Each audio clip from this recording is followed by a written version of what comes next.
사랑과 은혜가 풍성하신 아버지 하나님, 우리의 욕심을 내려놓고 주님 앞에 나왔습니다. 이 시간 성령님의 불로 우리의 거뭇한 심령을 정화시켜 주옵소서. 정결한 영혼으로 거듭날 수 있도록 우리의 나약함을 도우시고 새롭게 빚어 주옵소서. 예수님의 이름으로 기원하옵나이다. 아멘. 사도신경으로 우리의 신앙을 고백하겠습니다.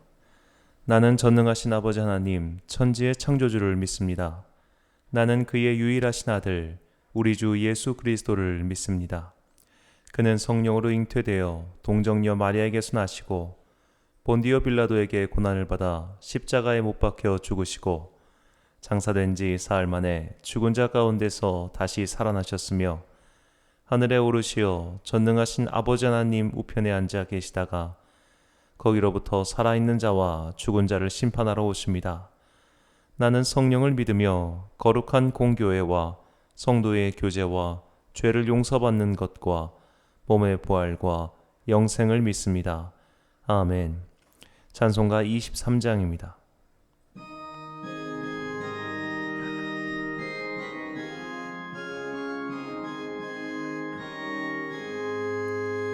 만입이 내게 있으면 그 입 다 가지고 내 구주 주시는 총을 늘 찬송하겠네. 내 은혜로신 하나님 날 도와주시고 이 크신 영광 널리 펴 달게 하소서. 내 주의 귀한 이름이 날 위로하시고 이 귀에 이막 같으니 참이라 되도다. 내 죄의 권세 깨뜨려 그 결박 보시고 이 추한 마음을 비로소 고청케 하셨네. 아멘.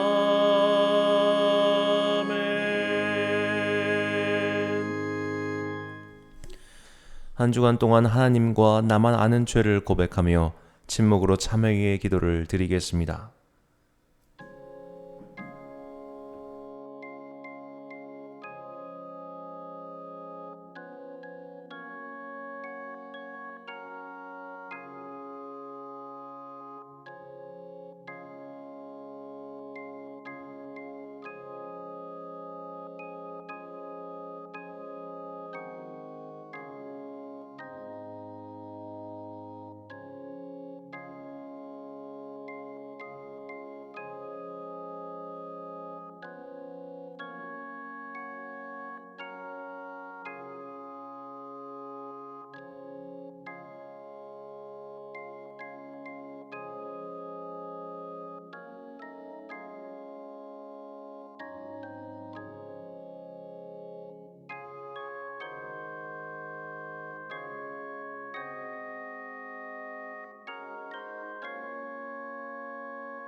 다 함께 공동기도문을 드리겠습니다.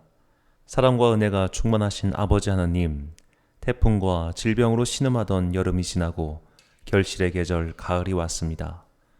아름다운 삶의 열매로 주님을 기쁘시게 해야 하건만 그렇게 하지 못했습니다. 성령의 열매로 주님의 식탁을 풍성하게 차려야 하건만 나만을 위해 살기 바빴습니다. 세상의 검은 때를 벗기고 하얗고 순결한 옷을 입어야 하건만 그렇게 하지 못했습니다. 십자가에 달리신 예수님을 뵐 때마다 부끄러운 마음 한량 없습니다. 우리의 나약함을 용서하여 주옵소서.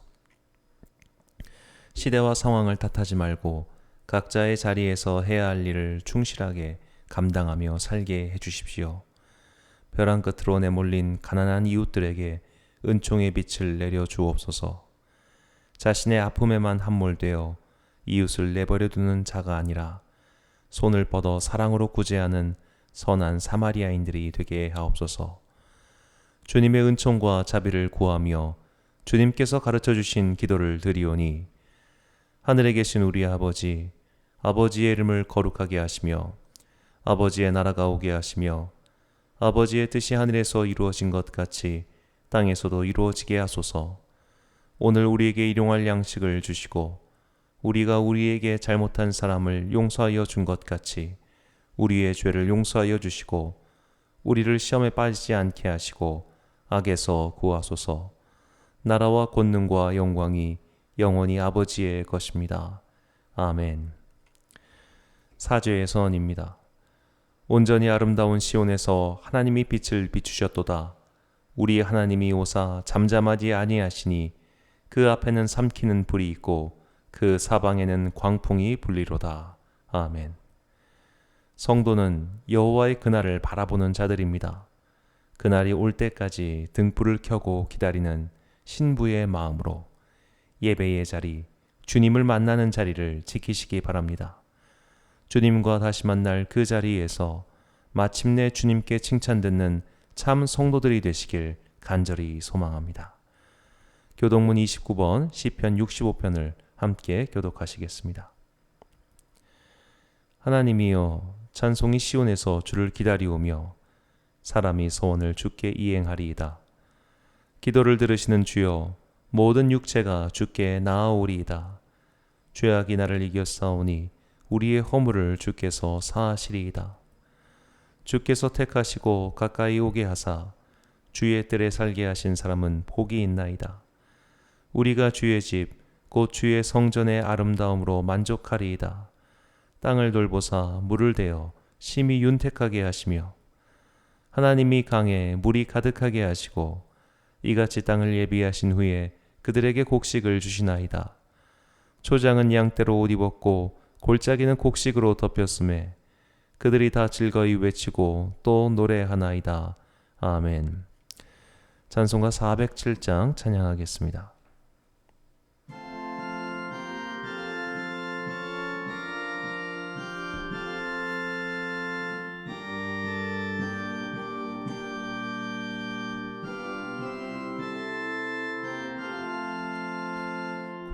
구주와 함께 나 죽었으니 구주와 함께 나 살았도다.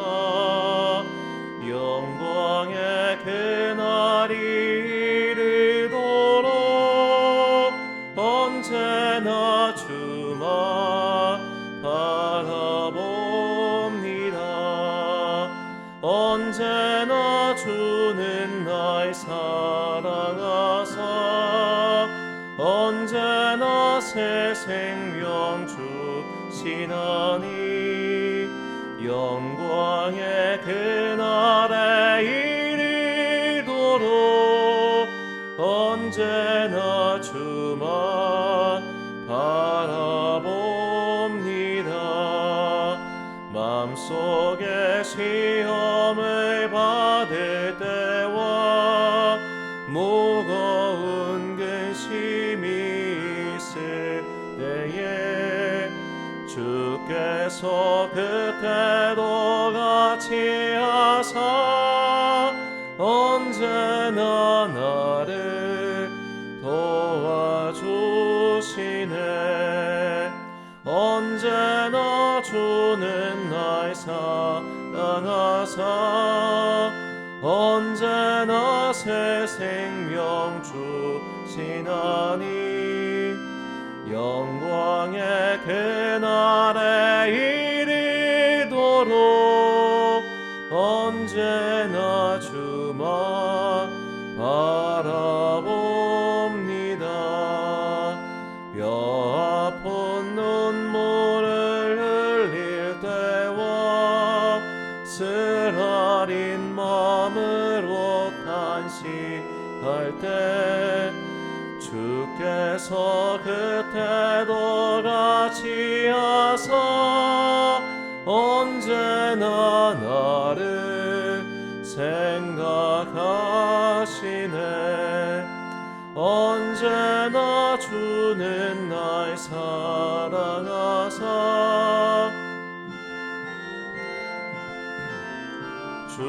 주시나니 영광의 그날에 이르도록 언제나 주만 바라봅니다.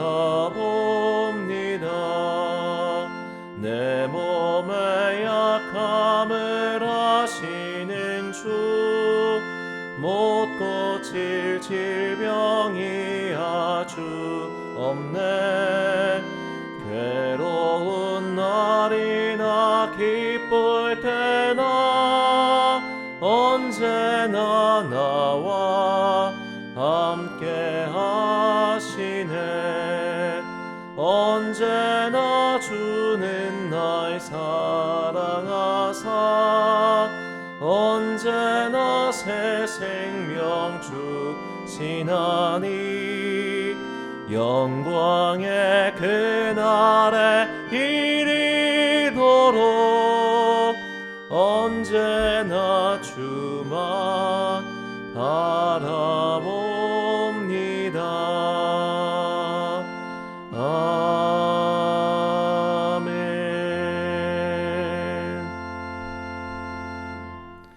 오늘 우리에게 주시는 하나님의 말씀은 신약성경 요한복음 6장 10절부터 15절까지의 말씀입니다. 요한복음 6장 10절부터 15절까지의 말씀.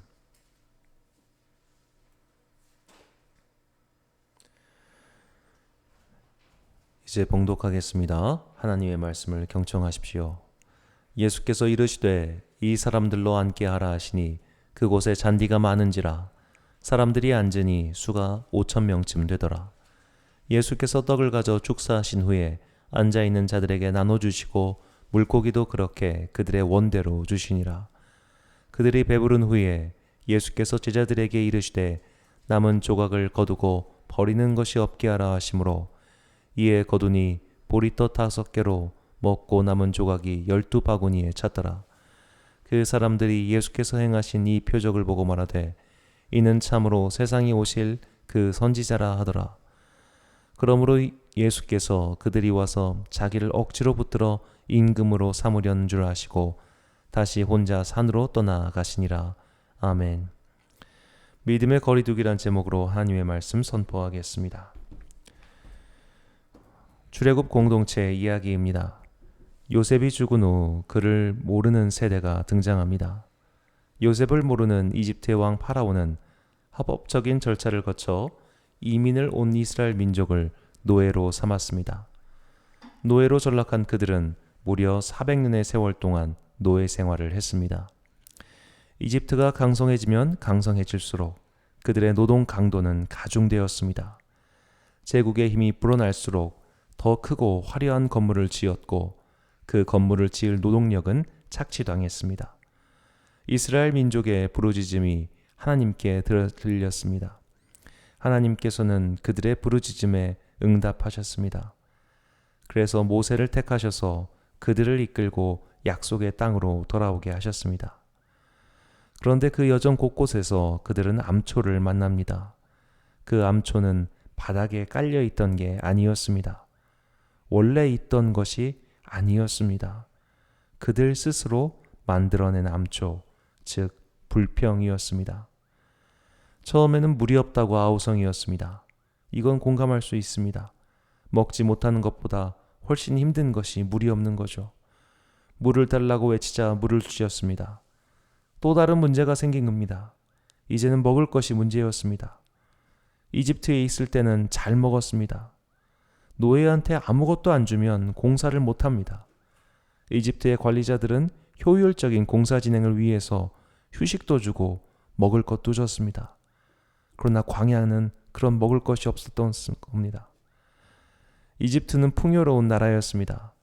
나일강의 범람은 그들을 고대시대 최고의 부자로 만들어줬습니다. 인류 역사상 가장 오래된 제국이었던 이집트의 부가 얼마나 대단했을까요?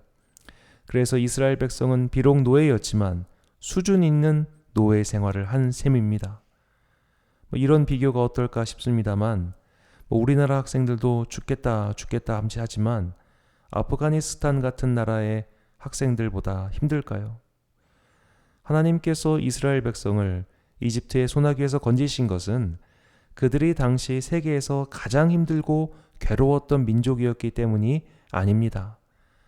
하나님께서 그들을 구해주신 이유는 아브라함과의 약속 때문입니다. 아브라함과의 약속에 따라 아브라함의 후손이었던 그들을 건져주셨던 겁니다. 그러므로 전적인 하나님의 선택과 은혜였습니다. 그런데도 그들은 과거의 평안을 그리워하며 지금의 자유를 감사하지 않았습니다. 건져달라고 소리쳤고 거기에 응답해 주셨는데 그들은 오히려 그때가 좋았다. 이집트에서 노예살이 할 때가 좋았다라고 말합니다. 물에서 건져줬더니 보따리 내놓으라는 식입니다. 우리는 출애굽 공동체를 보면서 우리 자신을 돌아봐야 합니다. 죄에서 구원해달라고 소리쳤습니다.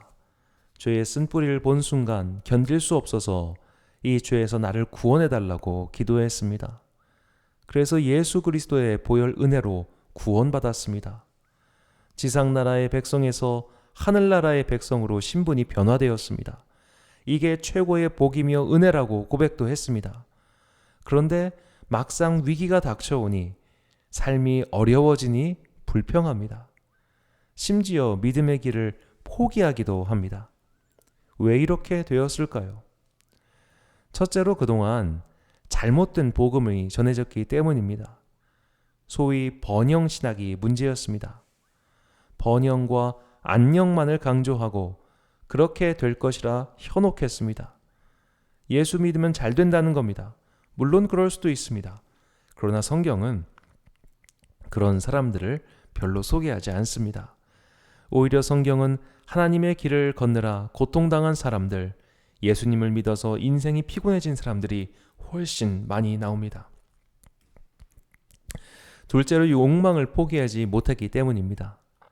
한자어로 1인칭을 뜻하는 나아자는 손에 창을 들고 있는 형상이라 했죠. 손에서 창을 내려놓고 그 손 위에 사랑을 받는 것이 그리스도인입니다. 이 사랑 애자가 받을 수와 마음 십자가 합친 것처럼 보이지 않습니까? 예수님께서 하늘의 자리를 버리고 이 땅에 오셔서 우리를 받으셨던 것처럼 지금 내 손으로 잡으려 하는 욕망, 성공, 안녕 등을 버리고 예수님의 사랑을 받는 것이 그리스도인입니다. 그런데 한 손에는 영혼 구원을, 한 손에는 세상 번영을 잡으려고 했습니다. 둘 다를 가지려고 했습니다.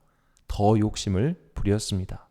세상에서도 번영을 누리고 이 번영이 하늘에서도 계속 되길 바랬습니다. 잠언에 나오는 기도처럼 우리가 너무 가난해서 주님을 부인하거나 너무 부유해서 주님을 잊지 않기를 바라야 합니다. 지독한 가난은 괴로움입니다. 우리는 가난을 미화시키거나 포장할 필요는 없습니다. 그러나 가난에서 벗어나는 것이, 현세의 괴로움에서 벗어나는 것이 믿음의 1차적 목표가 되어선 안 됩니다. 믿음의 첫째 목표는 영혼의 구원입니다. 영혼의 구원을 위해 육체의 구원, 이 세상의 안녕을 포기하는 것이 첫 번째입니다. 이 제일 원칙을 잊어버렸기 때문에 환난이 닥쳐올 때 믿음을 포기하는 자들이 생긴 것입니다.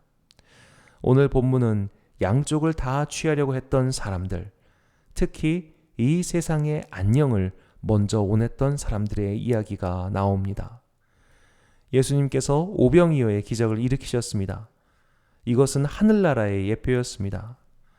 출애굽한 이스라엘 공동체에게 주셨던 만나의 은혜를 다시 보여주신 것입니다. 그런데 사람들은 그 기적을 체험하면서 다른 생각을 합니다. 예수님이 왕이 된다면 이제 평생 먹을 걱정은 없겠구나 였습니다. 사람들은 예수님의 기적을 원하고 그가 주시는 물질적 풍성함만 원했던 겁니다. 마치 물 달라 고기 달라 떼를 쓰면서 정작 하나님께서 원하시는 것에는 관심이 없었던 출애굽 공동체와 똑같은 모습이었습니다. 그리고 오늘날 우리의 모습이기도 합니다.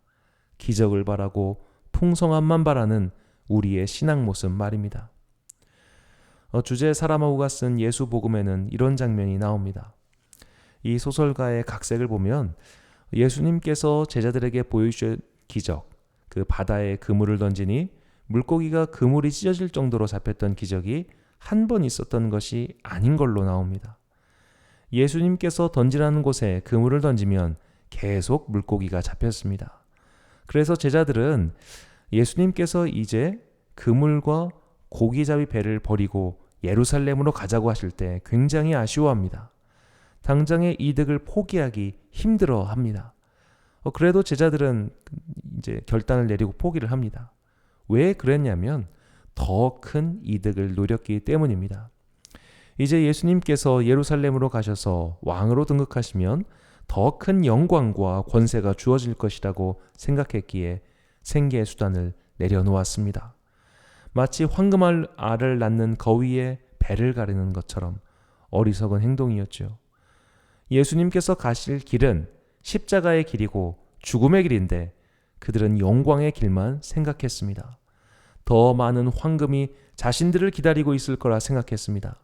배를 갈라보니 황금이 없자 그들은 다시 고기를 잡으러 고향으로 내려갑니다. 이게 인간의 모습입니다. 인간은 숭고한 가치만을 위해 살기 어렵습니다. 숭고한 가치를 내건 사람들도 실상은 돈 때문에 그렇게 하는 일이 태반입니다. 미국이 영국의 식민지였던 시절 훗날 버지니아주의 초대 주지사가 되는 패트릭 헨리는 자유가 아니면 죽음을 달라라고 외쳤습니다. 그렇다면 영국에 귀속되어 살았던 그들이 정말로 자유를 얻기 위해서 그렇게 말한 것일까요? 이유는 사실 세금 때문이었습니다. 미국 독립전쟁의 직접적인 원인은 영국이 부과한 인지세 때문입니다. 이 스탬프를 모든 곳에 찍어서 그것에 대한 세금을 영국 본토에 내라고 하자 그것에 반발하여 1773년 보스턴에서 차를 몽땅 폐기해버리는 사건이 일어납니다. 미국이 영국으로부터 독립한 것은 본질적인 의미에서 자유가 아니라 더 많은 이익 때문이었습니다. 인간사에서 이런 일이 얼마나 많습니까? 타국 침략 전쟁은 언제나 숭고한 목적을 내세우지만 실상은 착취, 약탈이 그 목적이었습니다. 고대로부터 지금까지 이웃나라의 안정을 위해서, 정의 실현을 위해서, 독재 타도를 위해서 등등의 슬로건을 내밀고 전쟁을 시작했지만 뚜껑을 열어보면 자국의 이익을 위해 그리했음을 우리는 모두 알고 있습니다. 이런 인간의 역사를 들추다보면 정말로 인간이 선을 행한 능력이 있을까란 의구심이 생깁니다. 인간은 정말로 스스로 선을 행할 능력이 없습니다. 모든 인간이 착할 것이다 라고 전제하고 사업을 하고 사회생활을 하면 망할 겁니다. 인간은 이기적이며 자신을 가장 먼저 위한다라고 전제하고 시작해야 어설프게 망하지 않습니다. 그래서 사회생활 하면서 가장 먼저 배우는 게 의심이지요. 제가 무슨 의도로 저럴까? 그것부터 생각하는 게 버릇이 되었습니다. 슬픈 인간 군상의 단면입니다. 눈앞에 공짜 떡이 나타났을 때, 공짜 밥이 나타났을 때 군중들은 예수님의 말씀 따위는 하나도 기억나지 않았습니다. 예수님께서 처음으로 산에 올라가 말씀하신 것이 무엇이었습니까? 가난한 자는 복이 있다고 하지 않으셨습니까? 의에 줄이고 목마른 자는 복이 있다고 하지 않으셨습니까? 그 팔복의 선언은 눈앞의 빵 앞에서 다 사라지고 말았습니다. 믿는 자들에게는 시험과 환난이 따를 것이라는 수많은 메시지도 번영에 대한 욕망 앞에서 모두 뒤로 치워버렸습니다. 그래서 이제 작은 시험이 닥쳐오자 너도 나도 탈출국을 벌이고 있습니다. 갈릴리에서 온 많은 사람들이 예수님의 뒤를 쫓았습니다. 그들은 여리고를 지나 마침내 예루살렘 성으로 들어갔습니다. 그때 함께 온 사람들은 큰 소리로 외칩니다. 누가복음 19장 37절 38절 말씀입니다. 이미 감람산 내리막길에 가까이 오심에 제자의 온 무리가 자기들의 본 바 모든 능한 일로 인하여 기뻐하며 큰 소리로 하나님을 찬양하여 이르되 찬송하리로다. 주의 이름으로 오시는 왕이여, 하늘에는 평화요 가장 높은 곳에는 영광이로다 하니.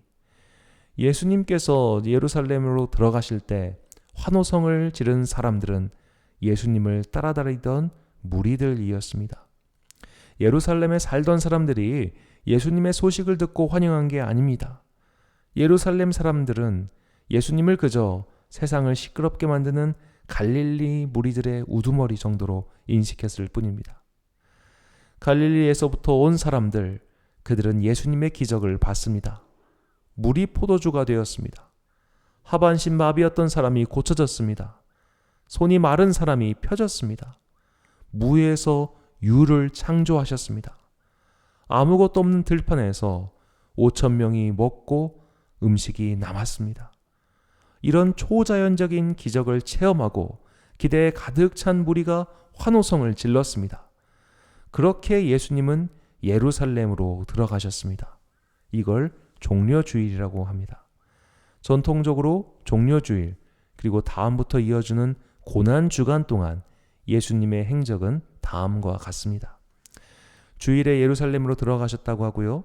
월요일날 성전 가셔서 정화하셨고, 화요일날 성전에서 논쟁하셨고, 수요일날 성전에서 가르치셨고, 목요일날 유월절 만찬을 하신 후에 금요일날 아침에 돌아가셨습니다. 이게 예수님의 마지막 5일 동안 행적입니다. 실제로 이 5일 동안 예수님은 갈릴리에서 온 무리들이 원하는 바를 행해 주신 게 없습니다. 하늘에서 천사가 내려와 적들을 쓸어버린 것도 아닙니다. 하다못해 그동안 자신들에게 보여주셨던 빵의 기적을 보여주지도 않으셨습니다. 예수님은 마치 내가 언제 그런 거 했었냐는 듯이 성전에서 말씀을 전하시고 서기관과 바리새인 무리를 무찌르셨을 뿐입니다. 그렇게 5일의 시간이 지나고 금요일 아침 예수님의 처형 소식을 들은 갈릴리 사람들은 어떤 표정이었을까요? 그들은 도망쳤습니다. 고향으로 돌아갔거나 유월절 만찬은 먹은 곳에 문을 걸어 잠그고 숨었습니다. 이게 생각하지 못한 환난이 닥칠 때 우리의 모습은 아닐까요? 무리지어 사는 것은 인간의 본능입니다. 인간은 무리와 떨어지지 않으려 하며 무의식적으로 무리에 동조하며 살아갑니다. 친구 따라 강남 간다는 말이 괜히 나온 말이 아니지요. 왜 학교에서 왕따가 생기겠습니까? 내가 따당하고 싶지 않아서 누군가를 따시키는 겁니다. 무리의식이고 거기에 동조하는 겁니다. 이 무리의식에 거스르면 피곤해지는 것을 알기 때문에 인간은 쉽사리 무리에 동조하고 편승합니다. 여론이 그래서 무섭습니다. 교회를 둘러싼 여론이 좋지 않습니다. 교육 현장에 있는 친구 얘기를 들어보니 경기도의 유치원이나 초등학교에서는 선생님이 교회 가지 마라고 얘기한다고 합니다. 부모들이 단톡방에 교회 다니는 친구들은 유치원 오지 않았으면 좋겠다고 얘기한다고 합니다. 코로나 시국이 지나고 과연 애들이 이제 교회 학교에 오려고 할까요? 다니던 애들은 오겠지요. 그러나 지금까지 교회를 다녀보지 않은 아이들이 그래도 친구 따라서 강남 가듯 교회 문턱을 한 번이라도 밟아봤던 아이들이 다시 교회를 나올까요? 무엇보다 안 믿는 부모가 교회에 보내려 하겠습니까? 믿는 자들은 흔들리고 믿지 않는 자들은 외면하고 경멸합니다. 등을 돌렸습니다. 그동안 들어왔던 번영신학은 이런 문제에 대해서 침묵합니다. 어쩌면 우리는 그동안 이렇게 말했던 건 아닐까요? 나는 단지 교회 다니면 좋은 일이 있다고 해서 왔을 뿐이야. 이곳에 오면 친구들도 만나고 좋은 대화도 나눌 수 있어서 왔지. 여전도의 모임에 가면 좋은 투자 정보도 들을 수 있어. 교회 모임은 그래도 좋은 모임이니까 교인들도 다 좋은 사람들이고 그러니까 다녔지. 이제 그런 꿈이 깨졌습니다. 그리고 앞으로도 그럴 겁니다. 환호하던 무리들, 박수치던 무리들, 부럽게 쳐다보던 무리들은 사라졌습니다. 이제는 경멸하는 자들, 침을 뱉는 자들로 둘러싸였습니다. 그리고 외치는 겁니다. 십자가에 못 박으라. 불과 5일 전에는 예수님께서 환호성을 외치던 무리들 가운데 계셨습니다. 그러나 금요일 새벽 예수님은 옷을 벗기고 침을 뱉고 얼굴을 치는 무리들 가운데 서 계십니다. 우리들도 그렇지 않습니까? 교회에 와서 표를 구걸하던 정치인들은 등을 돌렸습니다.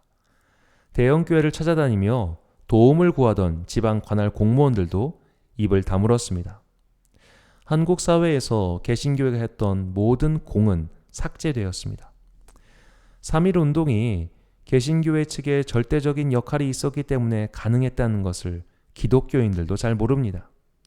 3.1 운동은 천도교 측의 제안으로 시작되었지만 이것이 전국 단위의 운동이 될 수 있었던 것은 당시 유일하게 전국 단위 연결망을 갖고 있었던 민간 조직인 교회 때문이었습니다.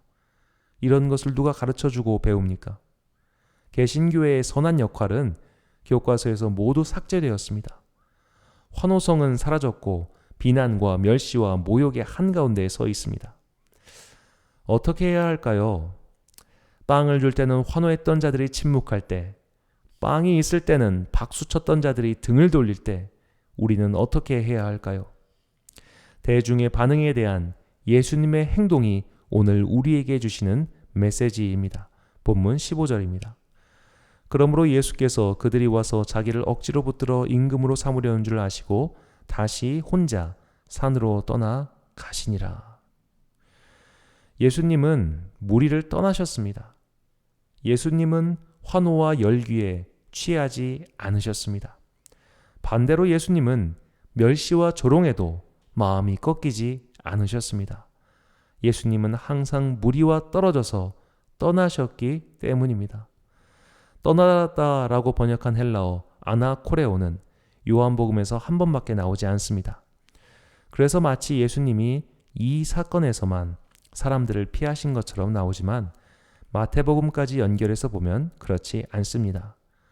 예수님은 이미 계속해서 사람들과 거리를 두고 계셨습니다. 이 아나코레오라는 단어가 마태복음 14장에 나옵니다. 예수님의 소문이 분봉한 헤롯에게 들렸습니다. 그는 세례 요한을 죽인 장본인입니다. 헤롯 왕은 예수님의 소식을 듣고 세례 요한이 살아 돌아왔다고 생각합니다. 그 이야기를 세례 요한의 제자들이 예수님께 전해줍니다. 그 소식을 들은 예수님이 떠나신 겁니다. 마태복음 14장 13절입니다. 예수께서 들으시고 배를 타고 떠나사 따로 빈들에 가시니 무리가 듣고 여러 고을로부터 걸어서 따라간지라. 세례 요한은 당대의 가장 유명한 선지자였습니다. 그런 선지자가 죽었습니다. 대중들의 마음이 어떻겠습니까? 혁명의 기운이 지금 불타오르는 겁니다. 예수님께서 사셨던 시대적 배경이 정말 중요한데 예수님께서 어릴 적에 갈릴리 지역에서는 반란이 있었습니다. 사도행전 5장 37절에도 나오는 유명한 사건이죠. 그 후 호적할 때에 갈릴리의 유다가 일어나 백성을 꿰어 따르게 하다가 그도 망한즉 따르던 모든 사람이 흩어졌느니라. 이게 서기 6년에 있었던 일입니다. 예수님이 어릴 적에 있었던 사건이죠. 이게 얼마나 큰 사건이었냐면 요세푸스의 기록에 따르면 십자가에 달려 처형된 사람의 숫자가 2,000명이었다고 합니다. 열심당원의 반란이죠. 이 길가에 이 사진처럼 십자가를 쭉 세워놓고 2,000명을 거의 매달아 버린 겁니다. 만일 성인 남성만 2,000명이 죽었다면 갈릴리 지역의 꼬마들 중 그 사형당한 자들의 아들이나 조카가 없었겠습니까? 그러니까 예수님을 비롯해서 갈릴리 출신들은 어릴 적에 자신의 가족이, 아빠가, 삼촌이 로마에 의해서 십자가형을 당해 죽은 것을 봤다는 겁니다. 그래서 이렇게 들들 끓는 지역이 갈릴리였습니다. 세례 요한이 죽었다는 소식이 들렸을 때 그 지역이 들끓었을 겁니다. 혁명의 봉화가 타오르는 겁니다. 우리나라가 대통령 직선제가 될 수 있었던 가장 큰 이유가 뭘까요? 박종철 열사와 이한열 열사가 죽었기 때문 아닐까요? 젊은 대학생의 억울한 죽음이 기폭제가 되어 수백만 명의 사람들을 거리로 나오게 했고 결국 대통령 직선제가 실행되었습니다. 누군가의 죽음은 이렇게 힘이 있습니다. 그런 열기가 지금 갈릴리 지방에 타오르고 있었다는 겁니다. 그리고 사람들의 눈과 귀는 예수님을 향해 있었습니다. 심지어 헤롯 왕조차도 예수님을 세례 요한의 환생이라고 여겼으니까요. 그러니까 순서가 이렇습니다. 세례 요한이 처형되자 혁명의 열기가 고조되었고 사람들은 예수님을 주목합니다. 그러나 예수님은 그 혈기의 연장에서 떠나십니다. 그런데도 무리가 예수님을 쫓아서 많은 이들이 빈들에 모였습니다. 예수님이 그들을 불쌍히 하셨습니다. 그래서 오병이어의 기적을 베풀어 주셨습니다. 이제 퍼즐이 보이죠. 자, 세례 요한의 죽음이 불을 붙였고 배도 채워졌고 이제 저 간악한 헤롯의 족속을 몰아내고 갈릴리의 반란이 시작될 것이다. 우리의 왕은 예수다라고 속으로 갈망하고 있지 않았을까요? 그래서 그때도 예수님은 사람들을 떠나십니다. 즉 예수님의 떠남은 한 번이 아니라 반복적이었습니다. 사람들의 기대와 열기에 예수님은 응답하지 않으셨습니다. 왜 그랬을까요? 하나님의 나라는 그런 것에 의해서 이루어지지 않기 때문입니다. 마태복음 26장 51절 52절 말씀입니다. 예수와 함께 있던 자 중에 하나가 손을 펴 칼을 빼어 대제사장의 종을 쳐 그 귀를 떨어뜨리니 이에 예수께서 이르시되 내 칼을 도로 칼집에 꽂으라. 칼을 가지는 자는 다 칼로 망하느니라. 더 많은 칼이 있으면 더 수월해지겠죠. 더 많은 인간이 있으면 더 쉽게 할 수 있겠죠. 그러나 예수님의 사역은 처음부터 그 길이 아니었습니다. 광야에서 사탄은 예수님을 세 가지로 시험하죠. 떡의 시험이 있었고 성전에서 기적을 일으키라고 했고 권력 나에게 무릎 꿇으면 이 세상 만물을 다스릴 권력을 너에게 주겠다고 했습니다. 사람들은 먹을 것에 약합니다. 사람들은 기적에 현혹됩니다. 사람들은 강한 사람, 권력자를 따릅니다. 이처럼 인간의 오감을 자극해서 더 많은 이들을 따르게 하고 그들의 욕망을 채워주는 것이 사탄이 예수님께 권했던 전략입니다. 예수님은 그 전략을 단호히 거부하십니다. 예수님은 대중의 열기에서 떨어지셨습니다. 멀어지셨습니다. 이것이 오늘 우리에게 주시는 하나님의 뜻입니다. 우리도 멀어져야 합니다. 누군가의 칭찬 때문에 신앙생활을 했다면 그 칭찬으로부터 떨어지십시오. 누군가의 눈치 때문에 신앙인 인척했다면 그 눈치로부터 떨어져야 합니다. 모일 수 없게 된 지금이야말로, 거리두기를 해야 하는 지금이야말로 사람들에게서 떨어질 최고의 기회입니다. 사람들에게서 떨어지십시오. 그리고 그만큼 하나님과 가까워지십시오. 우리는 지금까지 있었던 성도의 교제를 반성해야 합니다. 저는 교육자 생활을 하면서 성도들이 만나서 신앙의 교제를 나누는 것을 별로 듣지 못했습니다. 물론 일상의 고민을 나누는 것도 신앙의 교제이기도 합니다. 하지만 고민 나눔으로 그치는 경우가 얼마나 많습니까? 신앙의 좋은 교제란 그와 만남으로써 더욱 하나님과 가까이 하고 싶은 열망이 생기거나 신앙의 바른 모습을 배울 때입니다. 이 집사님을 만나고 나니까 성경이 더 읽고 싶어지고, 김 권사님을 만나고 나니까 기도가 더 하고 싶어지고, 박 목사님을 만나고 나니까 주님과 더 친밀하게 지내고 싶어지는 이런 교제 말이죠. 이런 생각이 나는 모임이 있었습니까? 교회의 구역 모임에서, 여전도의 남선교회 모임에서 그런 생각을 해봤습니까? 구역 모임 하면 돌아오는 식당 봉사에서 어떤 반찬을 해야 할지 의견을 나누고, 여전도의 모임은 자녀들 교육 문제를 상담하는 시간이었던 것은 아닙니까? 우리는 이런 것들로부터 떠나야 합니다. 이런 잡다한 것들로부터 거리두기를 해야 합니다. 인간의 번잡스러운 모임에서 떠나 하나님께 집중하는 시간을 가져야 합니다. 지금이야말로 바로 그 최고의 시간입니다. 개인이 하나님께 집중할 수 있는 최고의 방법 중 하나는 말씀 읽기, 기도, 그리고 금식입니다. 이미 매일 큐티를 하시는 분들은 이미 말씀 읽기와 기도에는 훈련이 되셨을 겁니다. 금식이 신앙인에게 주는 유익이 무엇일까요? 첫째로 우리가 육체를 가진 나약한 존재라는 것을 인정하게 만듭니다. 둘째로 우리의 감각을 예민하게 만들죠. 특히 후각이 예민해지면서 온갖 냄새가 강하게 다가옵니다. 그때 다가오는 냄새가 향기롭거나 좋은 게 아니라 역하다는 생각이 강하게 듭니다. 금식을 해서 감각이 예민해지면 평소 대수롭지 않았던 것도 강하게 느껴집니다. 그렇게 함으로써 악한 일에 예민하게 반응할 수 있는 훈련을 하는 겁니다. 마지막으로 금식을 시작함으로 사람들로부터 떨어질 수 있습니다. 금식을 할 때 가장 어려운 것 중 하나가 식사 약속입니다.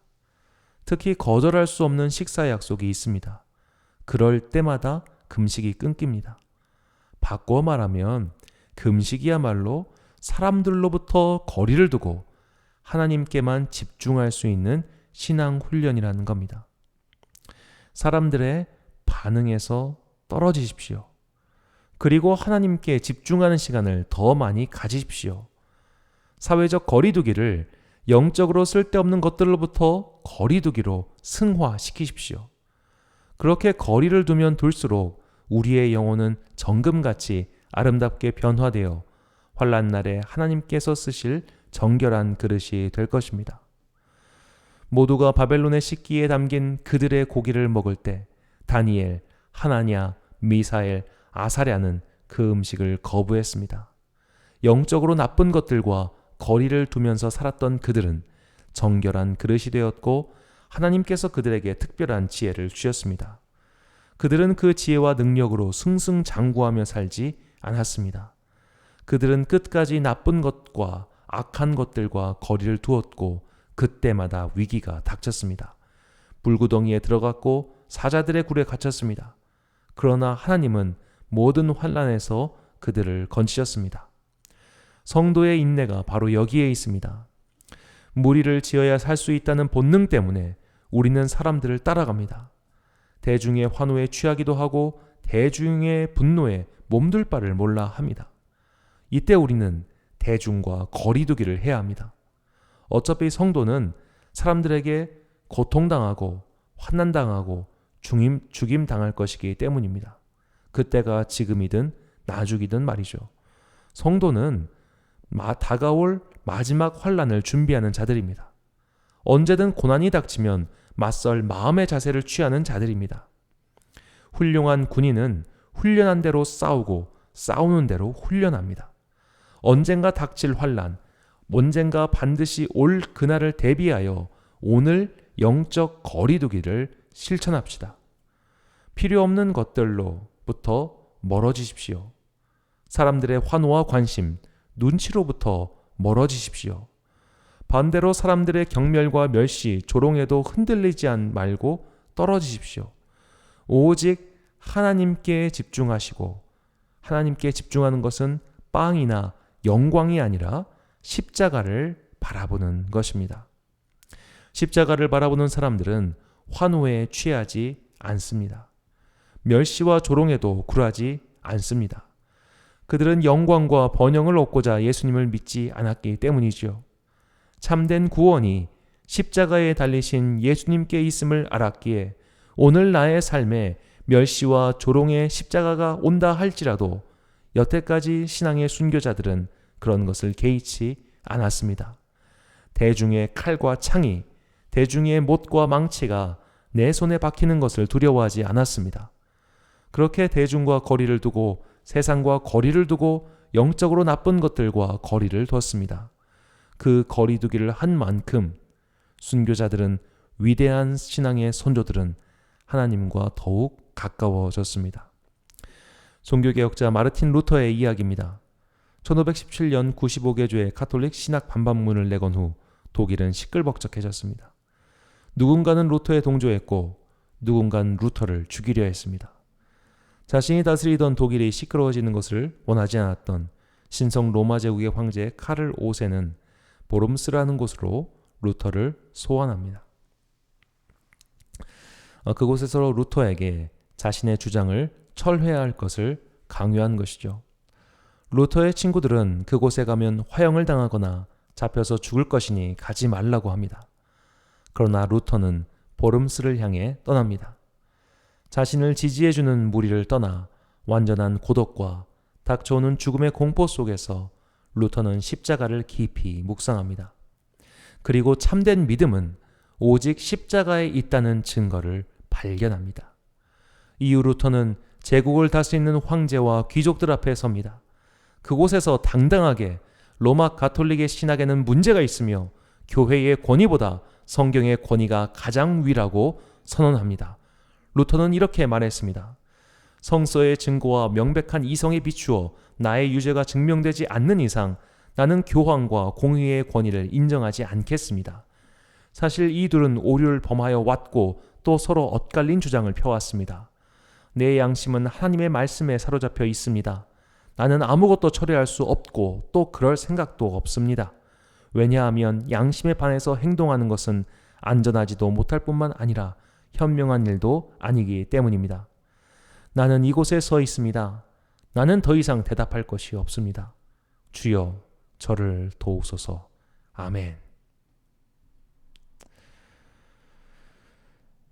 사랑하는 성도 여러분, 누군가는 인정을 받기 위해 교회를 다니셨습니까? 사람에게 인정받기 위해서가 아니라 하나님께 인정받기 위한 신앙인으로 거듭나십시오. 누군가와의 교제 때문에 교회를 다니셨습니까? 사람의 교제를 성령님과 교제로 변화시키십시오. 불필요한 말을 줄이고 기도하며 하나님의 음성 듣기를 훈련하십시오. 세상의 잡다한 정보와 불필요한 소음으로부터 거리두기 하십시오. 그렇게 거리를 두면 둘수록 나는 하나님과 가까워질 수 있습니다. 멸시와 조롱이 두려우십니까? 괜찮습니다. 앞선 모든 신앙인들도 사실 두려워했습니다. 하지만 그들은 모두 멸시와 조롱에서 거리두기를 했습니다. 사람과 거리를 두기 시작하면 성령님과 가까워질 수 있고 성령님과 가까워지면 질수록 멸시와 조롱과도 거리를 둘 수 있습니다. 이 사회적 거리두기의 시간을 영적 훈련의 시간으로 삼으십시오. 더욱 말씀 읽기와 기도와 금식에 힘쓰십시오. 그렇게 신앙훈련으로서 사회적 거리두기를 잘 실천할 때 우리는 루터처럼 수많은 순교자와 믿음의 선배들처럼 대중의 환호와 조롱 양쪽에서 모두 거리를 두고 하나님 앞에 홀로 선 아름다운 존재가 될 것입니다. 이 모습을 위하여 이 시간을 잘 활용하는 우리 모두가 되길 간절히 축원합니다. 기도하겠습니다. 사랑과 은혜가 풍성하신 아버지 하나님, 사회적 거리두기의 시간입니다. 만나는 것도 꺼림칙하고 식사하는 것도 어렵습니다. 그렇게 멀어진 시간이 오히려 신앙훈련의 적기임을 깨닫게 해주시니 감사합니다. 번영과 성공에 거리를 두게 하시고 십자가와 가까워지는 시간이 되게 하소서. 말씀 읽기와 기도와 금식의 훈련으로 사람들 앞에 잘 서는 것보다 하나님 앞에 바르게 서 있는 사람이 되게 하옵소서. 앞만 바라보고 질주하는 경주마처럼 우리의 온 감각이 사람과 세상이 아닌 하나님만 바라보게 하소서. 그렇게 주님만 바라보는 정결한 신앙인들을 통하여 이 땅의 복음은 새롭게 피어나갈 줄 믿습니다.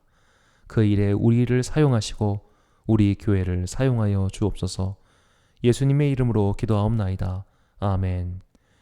찬송가 435장입니다.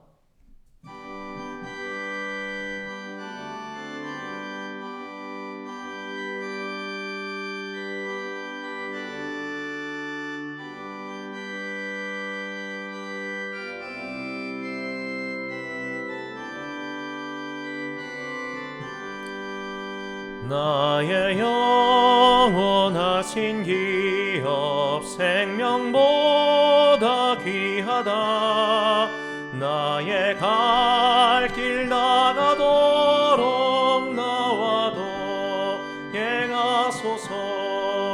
주께로 가까이 주께로 가오니 나의 갈 길 나가도록 나와 동행하소서. 세상 복귀한 일함과 모든 명예 버리고 험한 길을 가는 동안 나와 동행하소서. 주께로 가까이 주께로 가오니 나의 갈 길 나가도록 나와 동행하소서. 어두운 골짝 지나가며 험한 바다 건너서 천국문에 이르도록 나와 동행하소서. 주께로 가까이 가오니 나의 갈 길 나가도록 나와 동행하소서.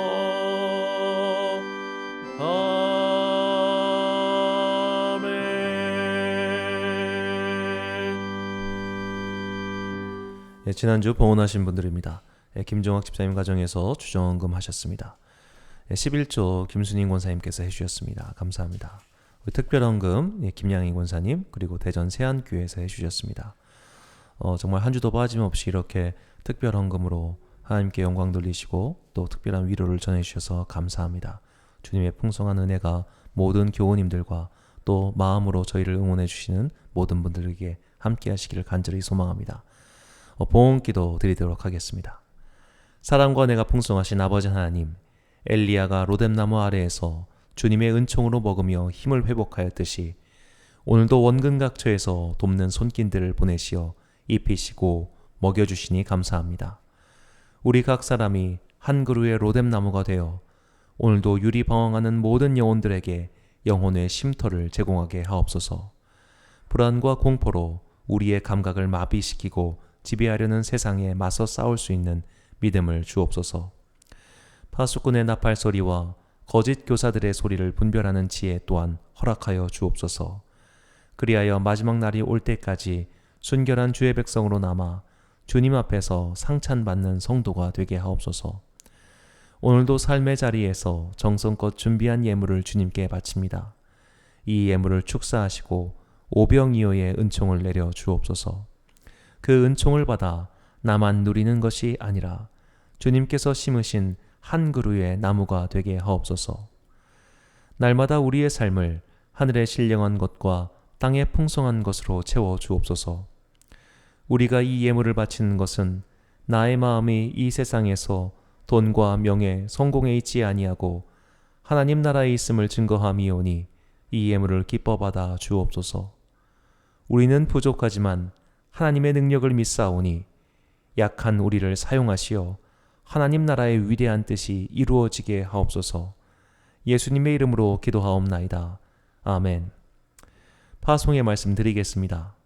사회적 거리두기를 믿음의 거리두기로 승화시키십시오. 사람들과 만날 수 없는 시간을 하나님과 만나는 시간으로 변화시키십시오.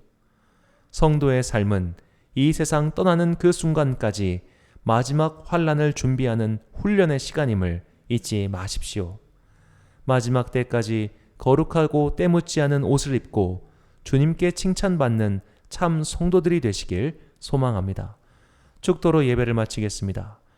지금은 우리 주 예수 그리스도의 은혜와 하나님 아버지의 크신 사랑과 성령님의 교통하심이 이 세상 마지막 그날까지 한 그루의 로뎀나무가 되어 사람들과 거리를 두고 성령님과 더욱 가까이 동행하리라 다짐하는 귀한 주님의 자녀들 머리머리 위에 지금부터 영원까지 함께 하시기를 간절히 축원하옵나이다. 아멘.